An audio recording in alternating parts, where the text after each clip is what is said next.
Hi, everyone. I'm Michelle Francis with Life Story Financial. And today I want to talk to you about how to master your investing in midlife and why boring is better. So, once you've empowered yourself to earn more so that you can save more towards your future and other goals, it's time to think about investing. In Fidelity Investment's 2023 Women in Money survey, it found that 32% of women cited fear of risk as a barrier to investing. And the result is they're hesitant about investing or keeping on contributing to an investment account.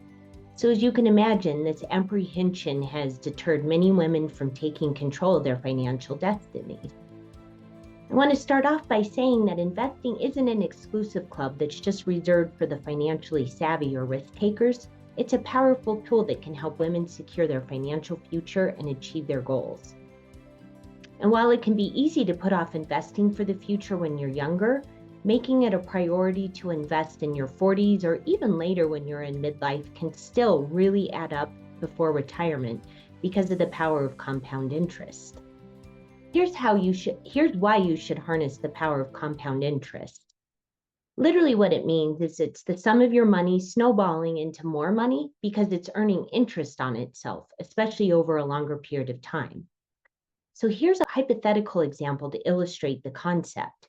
So let's say that you're 40 years old, earning a $100,000 a year salary with just $50,000 saved for retirement.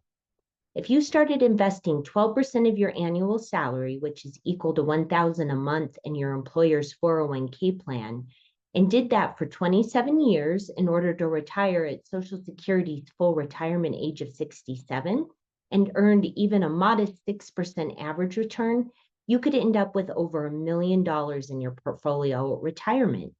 That's right, you could be a millionaire. This chart from the SEC shows how this is possible. So another habit to create is investing systematically and regularly, because again, it helps you to take advantage of the power of compound interest.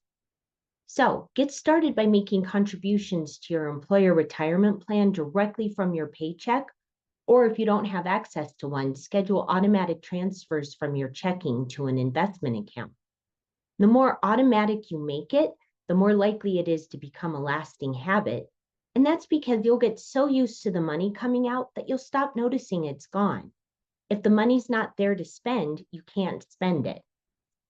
And then over time, if you are incrementally increasing how much you're saving, you'll start to learn to prioritize your spending and cut out the things that aren't important to you. And if you think it's too late to start investing in midlife, consider this. Your salary is probably much higher than it was in your 20s, which means you're likely to have more money that you can commit to saving. And you still have 15 or more years of runway to invest it properly and gain from long-term compounding. So if you're to a point where you have extra money to invest, I'd like to talk about where to put it. So to start with, number one is always, always, always contribute up to your employer's match. So if your employer offers a plan like a 401k and agrees to match whatever you're putting into it, go ahead and do that amount. If your employer's contributing 4%, that's 4% that's free money, and nobody should turn that down. And I recommend doing this even if you're still paying off your consumer debt. Once you've done that, make sure that you have cash stashed in an emergency fund. Here's what I usually recommend. If you have a spouse or partner and you're both working, saving 3 months of living expenses may be enough in case of an emergency. However, if you're single or the sole income earner for your family, you might want to set aside 6 months of living expenses.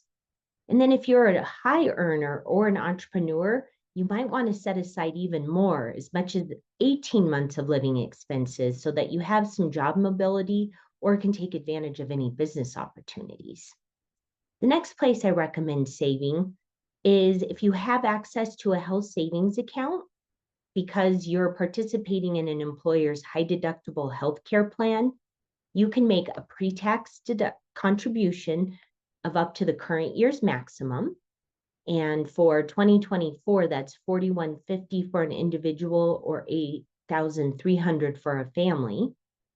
And then in turn, you can pay your health expenses out of cash and leave your HSA to grow over time.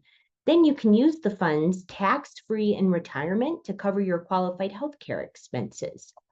This is a great strategy if you think you might want to downsize your career or even retire in your 50s or before Medicare starts at age 65. And finally, make sure you're maxing out your retirement savings. So after your employer match, you can always contribute up to the current year's max in a 401k. So that number is $23,000 for 2024. And if you're over age 50, you can contribute up to an additional $7,500. And then if you have an employer or your business has a simple 401k or simple IRA plan, you can contribute up to $16,000. And then if you are self-employed, you can set up an IRA, a SEP IRA plan and contribute up to the maximum of $69,000 in 2024. So lots of different places that you can save for retirement. Over and above that, the next place to consider is education savings. And I think that it's really important for me to call out that I think it's more important to save for your retirement versus paying for your kids' college if your funds are limited. Why is that? I think it's because there are no loans or financial aid options available to fund your retirement. And your retirement will hopefully have a longer time horizon than the 4 or more years of college that you might be helping your children with. Finally, if you've done all those other savings and you have even more to save, and you've maxed out your tax deferred and tax-free accounts, then you can always open a taxable investment account to save more. And then you'll just have to pay capital gains or take losses from that account each year. Finally, if you're somebody who is taking a break from the workforce, either to raise a child or maybe to take care of parents, if you're married, you can still save for your retirement by opening up a spousal IRA account.